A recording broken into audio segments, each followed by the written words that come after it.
self-promotion didn't give you any idea, we're really glad to have you here at Park University. It's a little humbling to see yourself on a big screen, but so welcome everybody in this room, and also we're actually live streaming this live, so welcome everybody online. Not quite sure how many people are out there, but welcome. To let you know where we're at, we're actually at a small town in Parkville, Missouri, just north of Kansas City. At Park University, we have a very picturesque campus, and actually we're underground, if you can believe it. So not a dingy, dirty place. It's very nice. My name is Greg Claycomb. I'm an assistant professor of chemistry here at Park. I'm also the chair-elect of the local section, and so it was I was tasked with organizing tonight's event. I couldn't have done it without the support of Park University and, of course, the other members of the local section. So thanks to all that chipped in. You know who you are. I'll thank you later personally.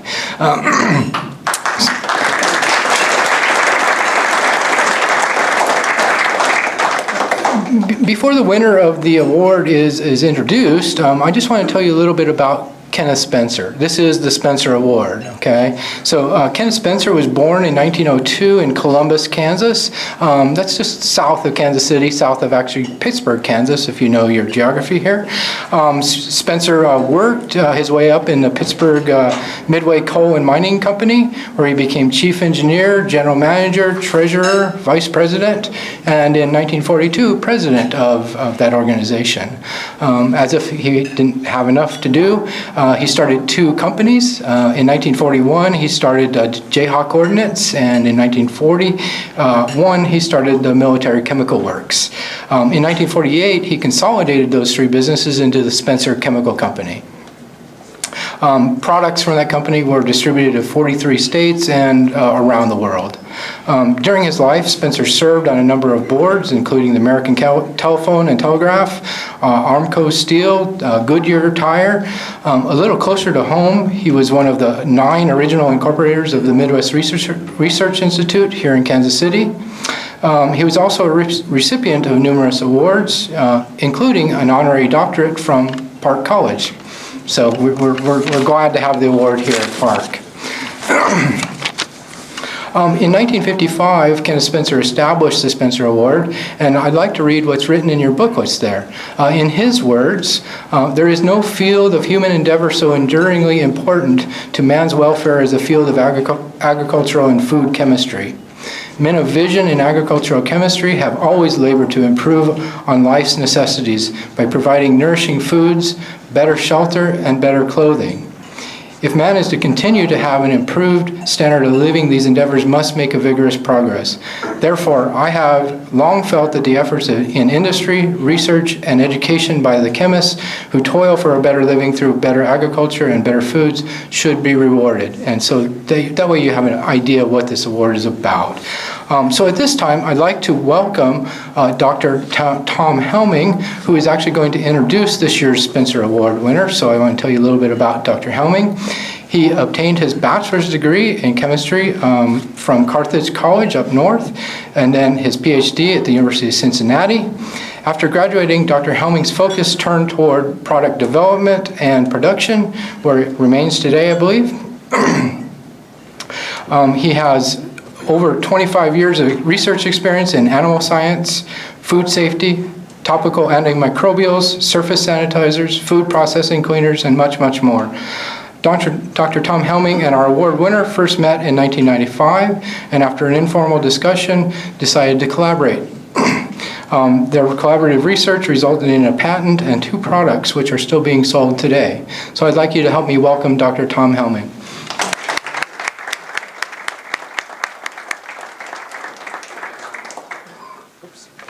Oh, can I do one more thing? No. I forgot something. I'm not old enough to forget. So if you're joining us online and you want to interact with us, I'll leave this up here for just a moment or so, but contact Eckerd Helmuth, who received the award just a few moments ago. His phone number and email address are here. He will convey your... I missed... Fat finger. Okay, I apologize, Eckert. I misspelled his name.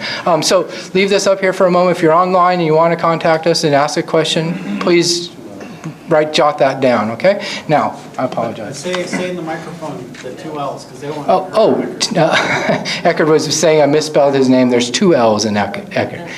And actually in the email? Oh, gosh. 2 L's. 2 L's, sorry about that. Goodness. All right. Sorry about that.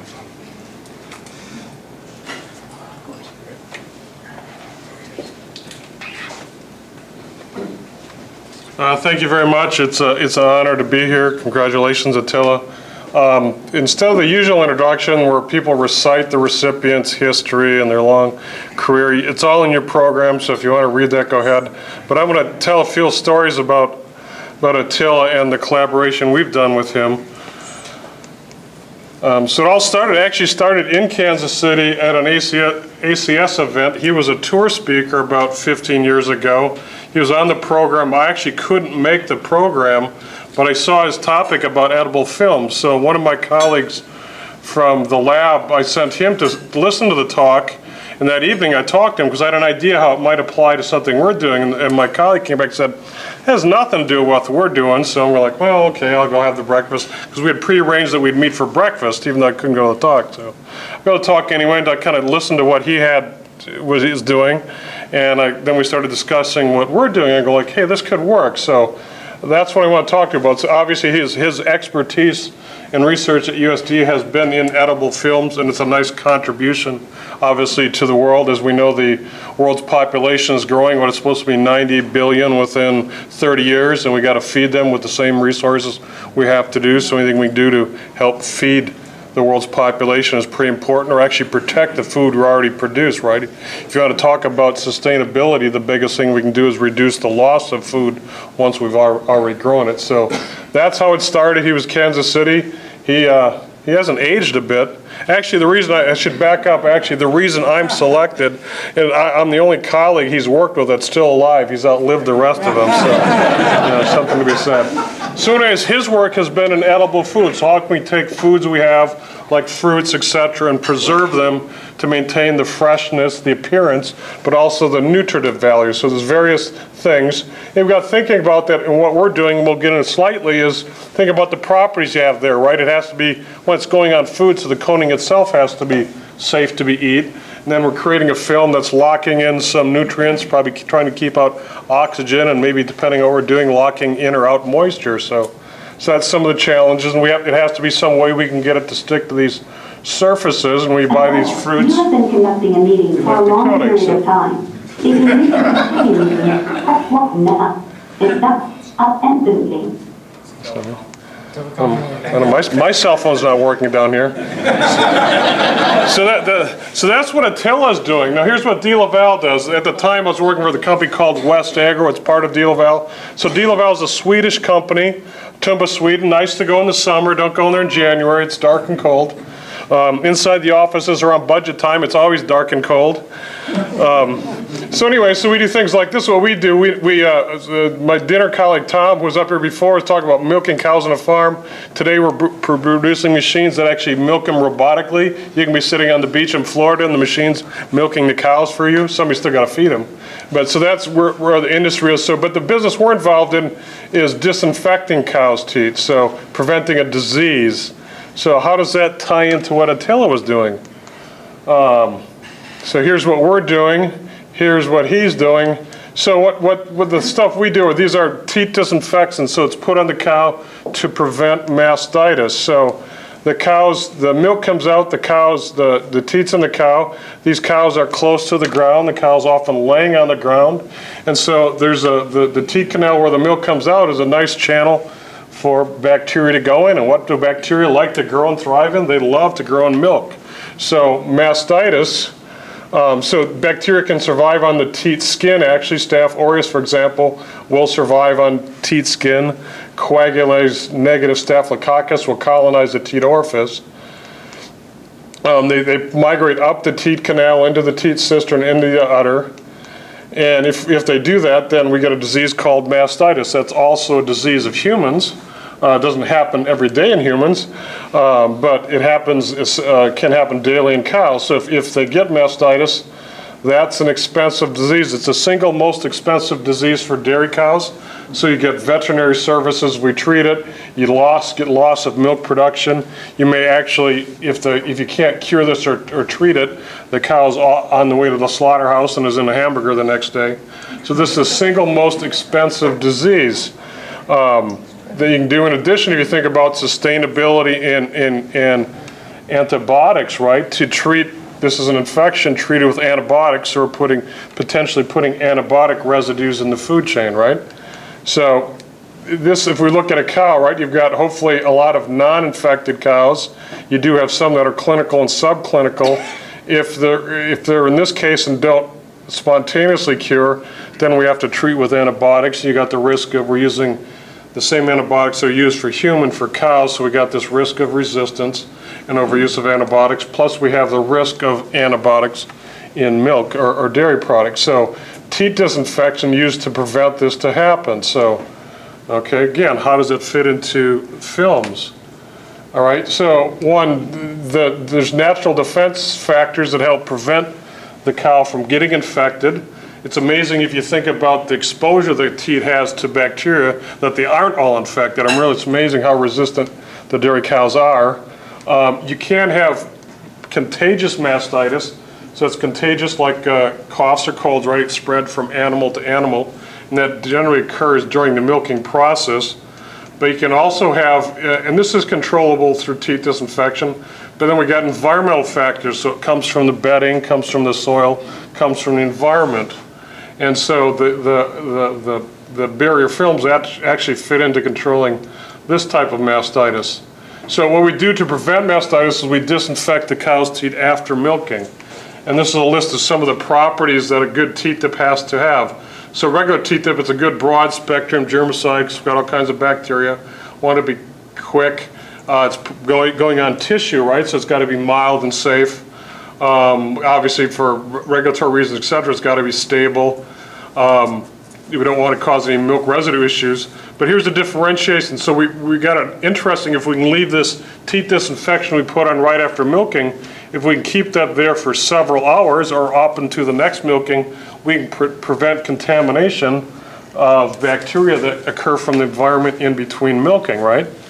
So now we're getting to the thing. So now we have to take a regular disinfectant that's just a thin liquid, and we want to make it so it deposits a barrier film onto the teat that remains germicidal and prevents mastitis in between milking. And so here's what the idea, we're going like, well, we've got these germicides based on iodine. He's got these films that go on to fruits, etc.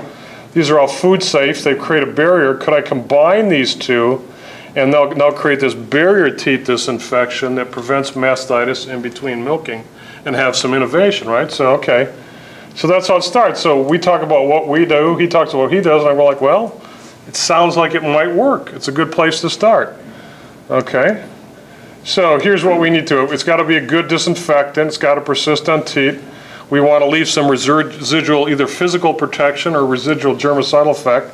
But now, of course, I wanted to stay out on 12 hours and easy to take off the next time. So it's got to have some degree of water solubility. This is real important, right? That's why when he talks about it's on food, it's got to be safe because it potentially gets into milk, or it's on animals, so it's got to be food safe. And I'm putting it on skin, so it's got to be skin compatible. So kind of tough. If I'm not worried about these two, this is a pretty easy problem. If I got to worry about these, it limits what I can look at. So he did the hard stuff for us. So anyways, the short project was, actually back up here. So we talk about, so we decide this can work. So we're like, well, Attila, you're at USDA. How do we collaborate with USDA? And he goes like, Tom, it's a government institute. It's going to take us six months to get some paperwork through and signed off, et cetera, et cetera. He shakes his hand. Let's try a few experiments. If they work, then we'll go do the paperwork. And that's what we did. And so there's not too many people you're going to start that with over a handshake because there might be intellectual property involved. There might be ownership. You got to really trust the guy you're shaking hands with, right? Because he may just cut you out after the first experiments. But we did it. And then we went and signed a CRADA, and we did the research, and we filed a patent. And after some tough negotiations, we got a license deal. I think Attila's still getting a few dollars from that. I still get free coffee every morning. And as he mentioned, we did commercialize 2 different products based out of this technology. They're still in the market today. The patent's still good for a couple more years. So anyway, this is ACS. We got to show a little bit of chemistry here. This is the example from the patent. So the polymer films are based on some cellulose, modified cellulose, combined with some ethylene oxide, propylene oxide block copolymers. The germicide that we use an example is iodine, so it's based on some iodine chemistry. If you write patents, you got to claim all kinds of broad ranges to see if you can get the patent agency to allow it. So we helped on that part. This is got to have one chemical structure, right? So anyways, so does it work? So it's commercialized. So what we do, these are what actually, this is some pictures Sarah Leibowitz just did recently, but I'm using them for example. So we put the teat tip with the germicide on some teats with his barrier films based on cellulose. We let them dry for 4 hours. Then we rinse it out with a minimal amount of water and we test to see if it still has some germicidal effect. And lo and behold, it does. And this control product shows no efficacy, so fantastic. Went to work. We actually, this was a competitor product that was in the market. They had like almost the whole market share on this. We kicked them out of the U.S. market almost entirely. They had to entirely reformulate. So anyway, so that's the science. So this is just the conclusions of what I learned from working with Attila is one, take a risk and talk to an ACS tour speaker. You never know. And if you have to buy him breakfast to really get the information, it's a good investment. If you can work based on a handshake with a person, you got a good chance of making progress. If you have to wait till you got a lot of paperwork, then it's already a sign you might have some trouble, right? The other thing is you never know who you're talking to or where the next good idea could come from. Remember when I started out, my colleague said, that has nothing to do with what we're doing. And we're like, well, wait a minute. That's totally different. That's over here, right? And the other thing is he actually gave this in a later talk in Kansas City when somebody said, you're a really brave guy. You're going to ACS and you've challenged the political stuff in ACS. And he said, his reply was, what do you mean? I stared out a Russian tank. What's the big deal about getting a few arguments? So remember, listen to people talk to. So that was pretty impressive. Anyways, just one final thought though that I actually picked up from him last night. He said, when you get to the end of your life, and just before you get to the grave, he said it's not about the publications, it's not about the patents, it's not about the product sales. It's really if you can say, and I think I heard this right, maybe I misunderstood either, but he said, you want to know if you've had a good impact on others. Now, I don't know, maybe I heard it wrong, you meant others, but given that we ran this project, what I heard was others. So with that.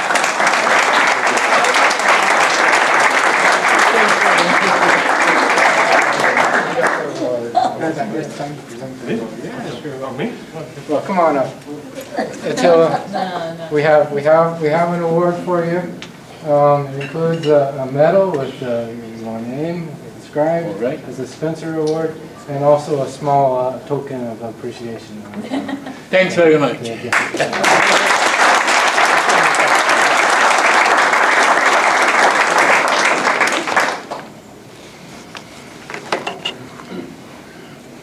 Well, from the past, I think the custom was that you give the medal to the recipient and the check to the spouse.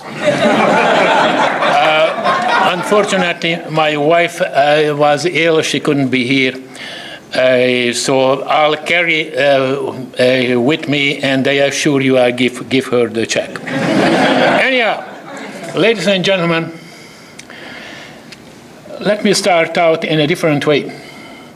On behalf of the dozens of persons, down to the youngest technicians who during the past 60 years made possible the accomplishments for which the 59th Kenneth Spencer Award is presented, I'm honored to receive it. This might be not the way as the recipient talks. Generally, at the end, they give a list that so-and-so were very helpful in it. But I want to emphasize at the very beginning that these accomplishments were the result of joint effort. We frequently attribute the accomplishments to one person. However, regardless whether the original so-called proverbial bulb occurred in the mind of one person, or whether that person was directing the research, without the involvement of these dozens or hundreds of frequently ignored persons who nurtured the idea from the beginning to the final accomplishment, it would have remained just that light bulb. Perhaps it's a similar example is the process of creating human beings from the conceptions to the fully grown responsible person. Without the contribution of many persons during the years in this process, their involvement in preventing problems or remedying them, these experiments, and they use it in quotation, the experiment, would have been a failure. In scientific accomplishment, we frequently forget about it, that the persons who made the contributions played the most important part. I know that my picture is on that booklet, but I would have liked to give the dozens of pictures of those who were instrumental in this. Now, at this point, the recipient generally gives a talk, scientific talk about his or her accomplishments, which, let's be fair, is boring for non-scientific persons, spouses, and other family members. So let me do it in a different way. Because during the past many years within the American Chemical Society, I was promoting that we should talk to the public in a layman's term, to tell them not how we made the accomplishment, how did we achieve it, but what's the outcome? What was the benefit for the non-scientific persons? Actually, this is the rule in the unwritten, not pronounced rules for government scientists. When you talk to politicians, it always said that you have to present it at the level of an 8th grade student.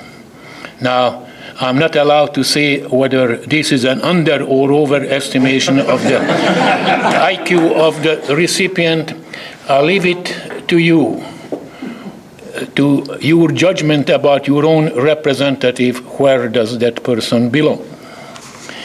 Now, first of all, let me clarify it.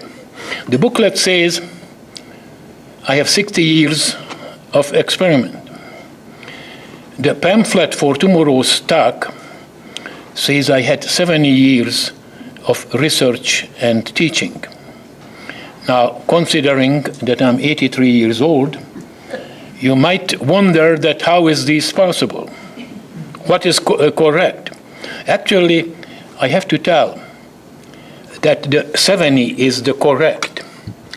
And there is an explanation for this. This goes back to when I was a pre-teenager. I lived in Hungary during the war. Those were difficult times. Everything was rationed, from bread, sugar, meat. You get nice coupons, but you were lucky if you could exchange it for whatever it was worth for. As a kid, I liked sweet things. I mean, desert, not girls. I wasn't old enough yet at that time.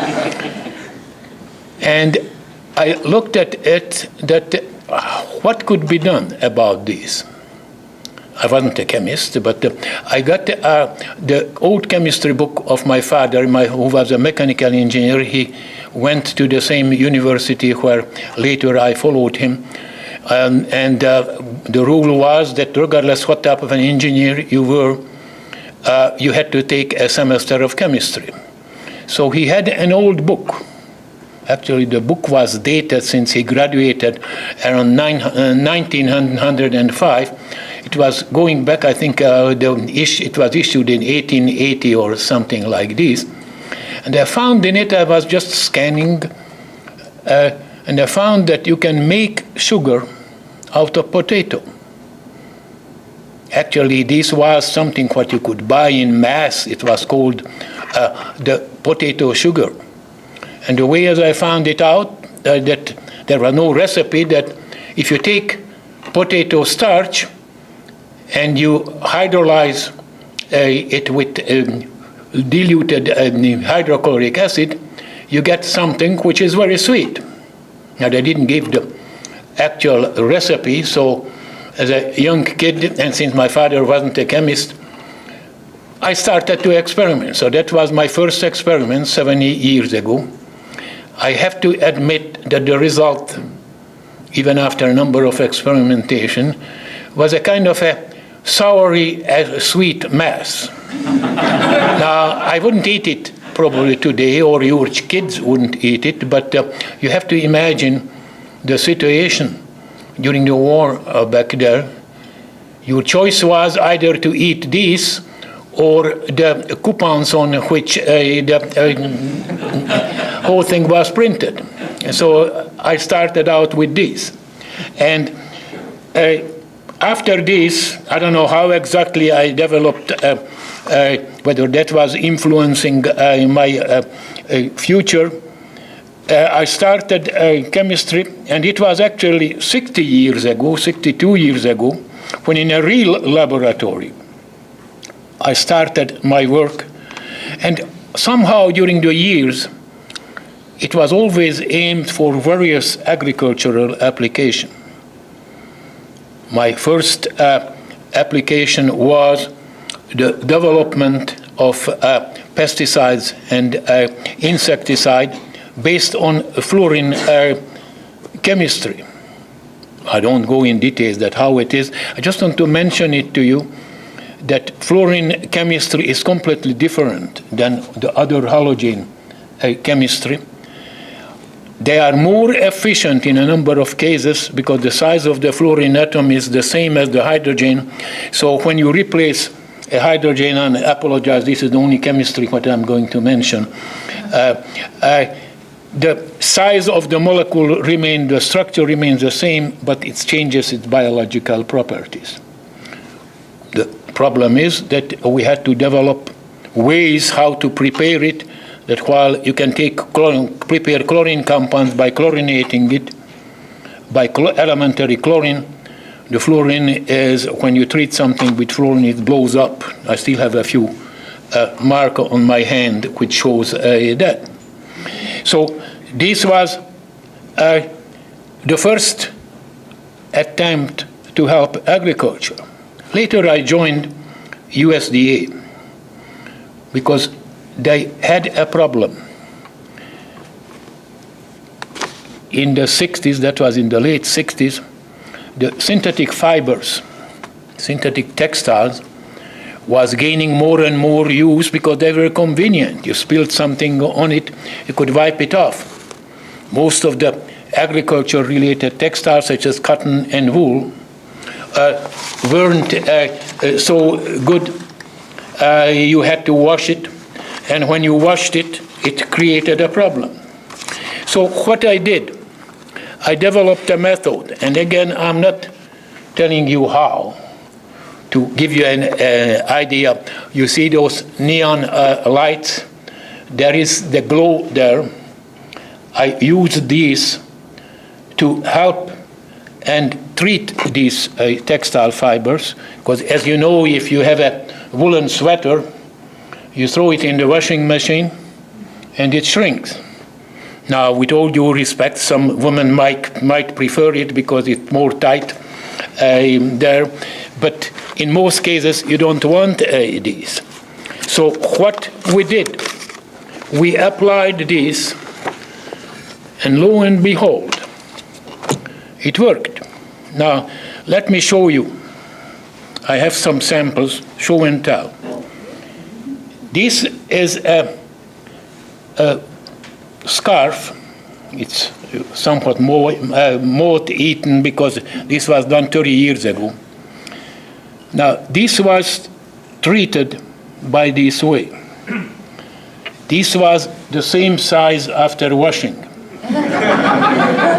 So you can see the difference. So it works. I have a patent on it. Unfortunately, at that time, the government didn't have this like we had it with Tom, that you could look for some company who is going to be involved.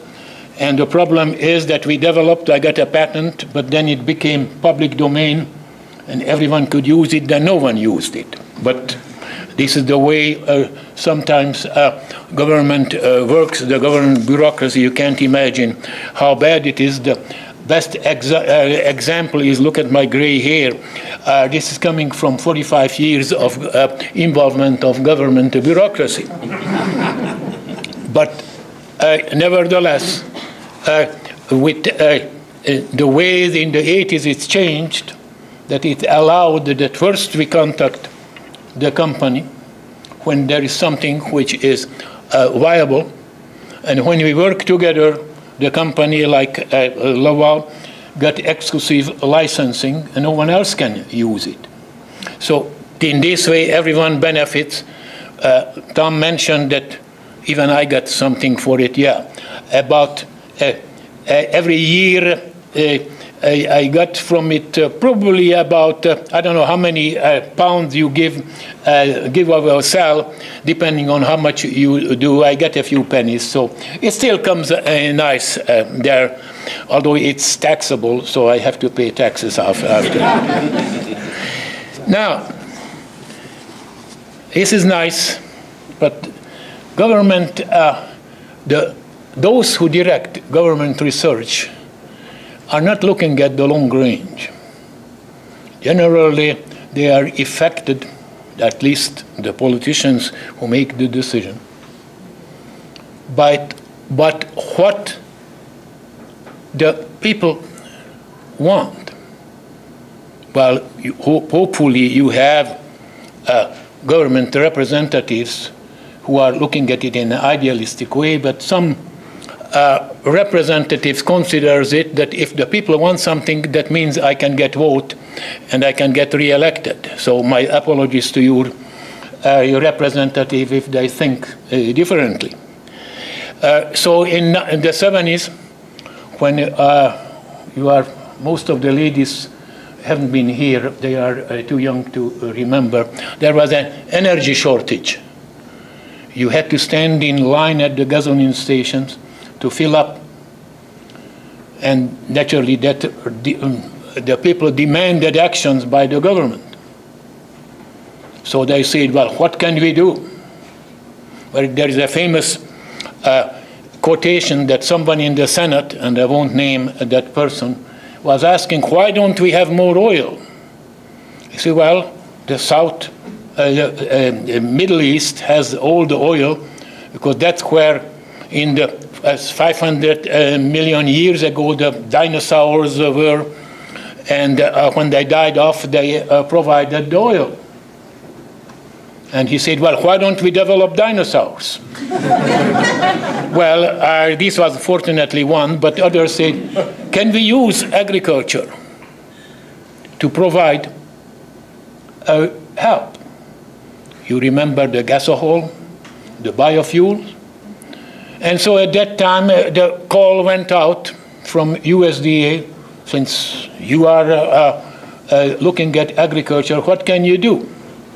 I submitted a proposal, And this ranged from not just making alcohol. As you know, the production of the alcohol goes back to the biblical ages when Noah, after the successful landing on after the flood, discovered that when grapes are fermented, you have something which makes you very happy there. In addition, well, we are, I don't know, that's in Kentucky, up in the Kentucky hills, where they also know that the best way to use corn and wheat to ferment it, not necessary for the purpose of fuels, at least not for the car there. And the idea was, well, can we do this on a more scientific way? So we developed actually ways. There are various problems involved. How to make you might remember that you have to have absolute alcohol, because you cannot just take the hooch of what they develop after the fermentation. And without boring you with the details, we were able to solve this. Now, after we got this and we were ready to implement this, suddenly the energy shortage disappeared or eased. You didn't write to your representatives that you were very objecting that you had to stand in line. So slowly they phased out the project. Then I was looking for some other possibility where agriculture needed some research. And that's how we came up with the edible film project. Now, I have to clarify this. Actually, it's not edible film, edible coating, because for two reasons. One is that the film indicates that you have something standalone, and you don't have to have these. But the other thing is, which made me change my terminology. The first time I talked about this, I was introduced that here is Dr. Pavlath, who worked for the government and developed a way for edible films. And someone was, during the reception process, was asking, "Are you working for CIA?" And I said, "No, why would you think about this?" And he said, "Well, aren't you developing those edible films on what the spies' instructions are written so they can eat it when they are captured?" So I emphasize I work for the U.S. Department of Agriculture, and while I also develop some edible films, it's edible coating. Because actually, while with the way as the others are treated, you could see the film, could wash it off. For the best accomplishments is what we have is apple slices, where you cannot see, cannot even taste the coating. But because this is the requirement. We have various ways to protect fruits and vegetables after they are being lightly processed, which means paring, coring, slicing, dicing. And you can buy these actually when you go to the supermarket or in school luncheons, you have apple slices. Those are the result of this. They were treated 2 weeks ago. Now, if you ever did bit to an apple and put it down on the kitchen counter, in half an hour it's brown. And these were treated 2 weeks ago, and when you buy it, it's still fresh. In the McDonald's, you can buy the fruit salad. With all due modesty, this is the result of our research group. And that's even a little bit bigger financial success. The company with whom we worked started out 12 years ago with a $1 million sales. Today they have 33 millions. On that one, I'm getting a little bit more than I got from level. But it's still. And later I say that Well, I don't want to be that idealistic that the money doesn't matter, but it's the satisfaction that to develop something is the one. Now, we developed this, and again, the government the span of their interest is not that large. So they frequently say, all right, now you have solved the problem, what are you going to do? And that gave us another opportunity there.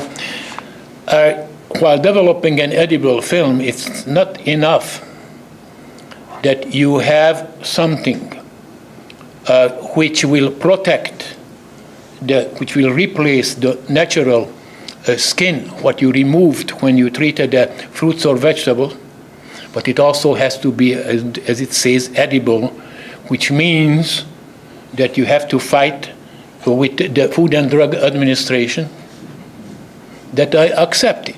And we had a number of successful methods at the beginning. When we went to FDA, they said that you need to develop long research whether it's really edible, even though we assumed that it's edible. For example, let me give you just one example. You know, when you eat shrimp or any type of a crab, the skin of the animal, if I can call it that way, contain a certain chemicals called chitosan. And we developed, again, no boring with the thing, we developed that we can use chitosan and coat the apple. Now we naively assumed that since mankind was eating shrimps and crabs, frequently not removing the skin, for centuries or millennia, FDA will have no problem with this when we take out the chemicals, but say no. Once you take it out, it becomes a chemical, and you have to develop safe procedures to show that it's really edible. So, but the whole idea is, if something is edible, obviously, it means that it will break down in your body and disappear. Now, the same film, whether it's edible or not, if you bury it in the ground, it will also break down. So we developed a way that some of those which weren't acceptable by FDA, we worked on further to develop biodegradable films, which helps, again, agriculture, because they are made of agricultural product. You know, presently, if you buy the saran wrap or polyethylene, you use it, you throw it in the garbage, it will take 200 years to biodegrade. Now, if there is a film which is edible and we can make it strong enough and usable, when you bury it in the ground, when you can use it, and when you throw it out, it will disappear. So we used various ways to develop films, and I'm happy to say that we have now something which is working, but without giving you again the boring details that how it's work. Let me give you how the idea came. We use proteins from surplus wheat, corn, or other material, which has two advantages. Surplus, generally, we overproduce. We pay our farmers not to produce, and this would allow us to utilize the surplus. But how do you make out of protein a film? With polyethylene, you melt it, press it, and it is. You can't do this with a protein because it won't just simple melt, it will decompose. I was taking my wife once to the hairdresser, and I was sitting there I was watching and saw that when she gets a permanent, the hairdresser will use certain chemicals which will soften the hair, and then it makes it more pliable.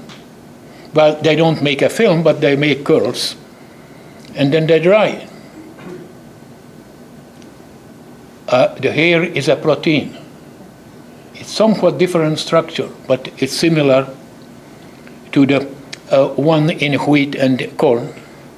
So I thought that while the hairdresser will use a very expensive material to soften it, because they don't want to damage the hair, we could use something similar but very simple.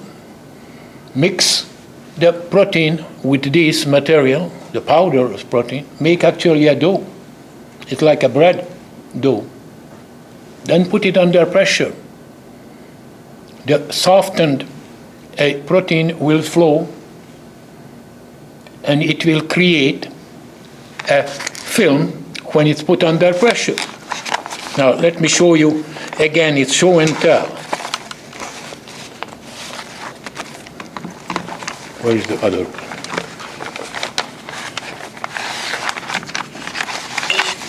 These are two films. These were made out of gluten, the protein part of wheat. Their strength is comparable to polyethylene. Again, if you are interested, send me an email. By the way, my email is very simple. Take my first name, Attila, be sure that you spell it with two T's, at Pavlath, with the H at the end, .org, and I will answer you any questions what you have. But these are the result. When we make these, we heat it up to 90 degrees. It's almost like baking bread. The lab smells like a fresh bread, which also a nice thing.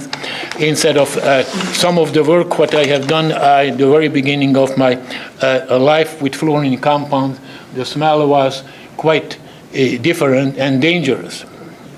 Now, these are just a few things which our research group and a number of people who are, some of them are no longer with me, helped to develop. Now, you might say that, well, that's a number of area. Why did you jump from one to another? Well, there are two reasons for this. Government research laboratories are kind of an in-between between the pure academic research and applied industrial research. But you always try to do something which has the outcome, the result are helping the agriculture, helping the public. That's what I was always promoting. We do start out frequently with some basic research, but there is always a goal at the end. Now, some people say that, let me just do this research. I don't know what is it good for. Someone will develop some use for it. And they stick to the same thing. Well, they might end up with after 30 years of work with a Nobel Prize. That not only is not within the government research, but it's not my own. As Tom pointed out yesterday, I stated my philosophy. I want to make sure that whatever I do is helping others with O-T-H-E-R.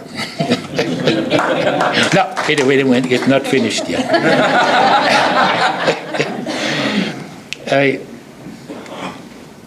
There is a philosophy which is kind of those of you who were here at the dinner yesterday might be bored with it, but let me repeat it for the rest of you. regardless what you believe, what's the purpose of life, what happens to you after you die, regardless how strong is your belief. When you get to that last point, a few seconds actually before they say that your life will splash in front of you, my philosophy is that I want to make sure that what I have done helped the world for others, and that the difference, there is a difference because of this, between the time when I started my work and when I finished it. If that's, I can tell it to me in the last second, it worth regardless whatever is coming after it. And I won't state you my philosophy that what I believe is coming after it, but that makes life worthwhile. Now, let me finish it with one final thing. At the beginning, I said that behind every successful research, there are a number of people without whom work, their cooperation, the success wouldn't have been possible. However, there is one person, just one in every person's life, I think. Behind every successful researchers, there is this one person, a devoted, supporting spouse, who put up with us and overlooked our quirks and supported the family, the household, even when she was working perhaps, and without whose contributions that wouldn't have been possible. I wanted to say it if my wife would have been able to be here, but since I understand that she's watching over the webcast, let me just say, and at the end, Kathy, that's her name, thank you for your 62 years of support. I know that occasionally you were tempted to kill me,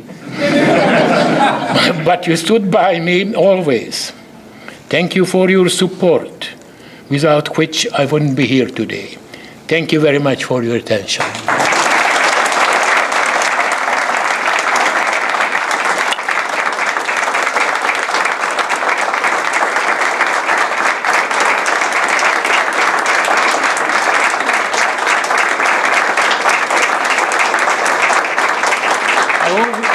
I always get choked up at the end, so I apologize if my voice is giving out. But thanks again. And in 10 years, I come back, hopefully, and give you further development, regardless whether is there any other award, what we have done for the improvement of agriculture.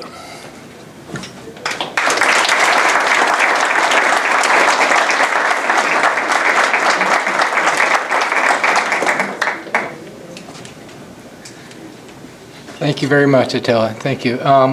Just a reminder, we're going to have a poster session following the dinner here. So please stay a little while, have some dessert, coffee, and enjoy.